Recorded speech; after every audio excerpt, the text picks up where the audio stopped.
সম্মানিত ভিউয়ার্স, আসসালামু আলাইকুম। আমি কাউসার হোসেন।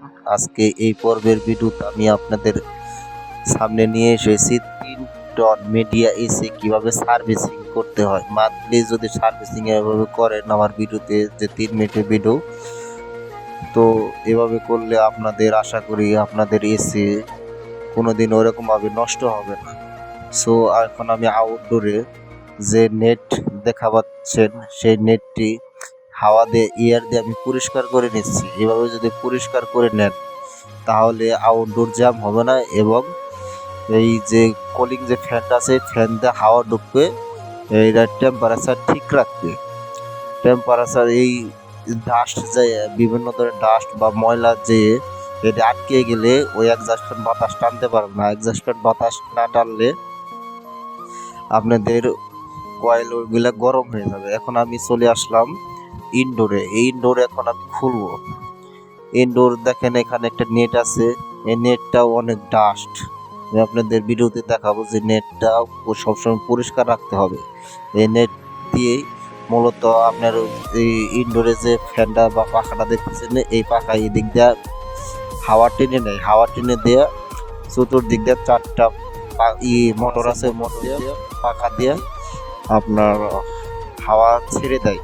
এদিক দিয়ে মাঝখান দিয়ে টানে এবং চারদিক দিয়ে হাওয়া ছেড়ে দেয়। সো সেজন্য ওই ফিল্টারটা সবসময় পরিষ্কার রাখতে হবে। এখন আমি দেখেন ওই যে মোটরটা আছে মাঝখানে যে নেটটা খুলে ভিতরে আমি যে দেখবো, ভিতরেও আপনার কপার পাইপের যে কয়েল আছে, এই কয়েলটা দেখবো যে কি পরিমাণ ডাস্ট আছে। সেজন্য আমি ইয়ার লাইন দিয়ে এই যে ভিতরে যে কয়েল আমি হাওয়া দিয়ে নিব। এই এসির ইনডোর কিভাবে সম্পূর্ণ খুলতে হয় আমার অন্যান্য ভিডিওতে দেওয়া আছে। সম্পূর্ণ খুলে আবার কিভাবে লাগানো যায় সম্পূর্ণ গাইডলাইন আমার অন্য ভিডিওতে দেওয়া আছে। সেজন্য আমি এই ভিডিওটা ওরকমভাবে বড় করলাম না, আপনাদের শুধু দেখানোর ক্ষেত্রে কিভাবে সার্ভিসিং করতে হয়, কিভাবে পরিষ্কার করতে হয়, এই জন্যই ছোট একটা ভিডিও করলাম।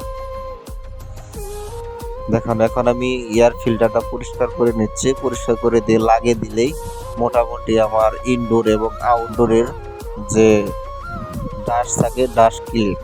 এবং বিভিন্ন ক্ষেত্রে আমরা 3 মাস 4 মাস 5 মাসে যেগুলো পরিষ্কার করি না, সেগুলো এয়ার দিলে কাজ হয় না। সেগুলো আমাদের হাই প্রেশার বা পানি দিয়ে ক্লিন করতে হয়, তারপরে এই ময়লা যায়। আমি এসিতে ওইরকমভাবে প্রফেশনাল না, যা বা যতটুকু জানি আপনাদের সাথে শেয়ার করার চেষ্টা করি। সো আমার গাইডলাইন দেখলে আপনারা অন্তত বেসিক আইডিয়া এসি সম্পর্কে নিতে পারবেন। সকলকে ধন্যবাদ। আসসালামু আলাইকুম।